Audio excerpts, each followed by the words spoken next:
नमस्कार, आप देख रहे हैं पांडे जी की खबर। मैं हूं आपके साथ अंकिता।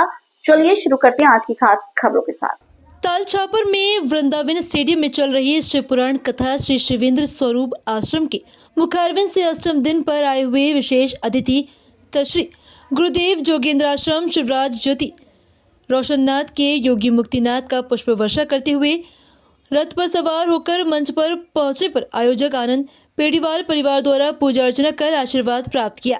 सालासर हनुमान सेवा समिति के पूर्व अध्यक्ष यशोदानंद पुजारी और सालासर स्थित विश्व स्तरीय गौशाला के संयोजक रविशंकर पुजारी, राजस्थान सरकार के देवस्थान बोर्ड के अध्यक्ष भवनलाल पुजारी और राजस्थान प्रदेश कांग्रेस कमेटी पर्यावरण संरक्षण प्रकोष्ठ के राजकुमार स्वामी स्मृति चिन्ह देकर दुपट्टा साफा पहनाकर स्वागत किया गया।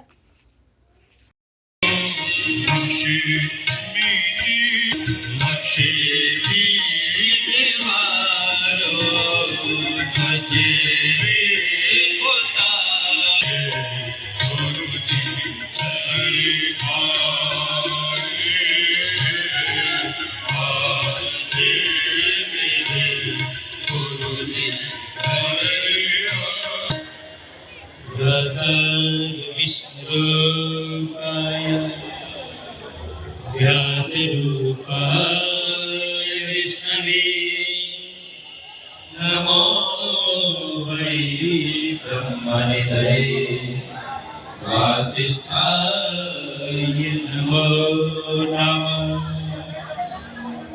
अखण्डमण्डलाकारं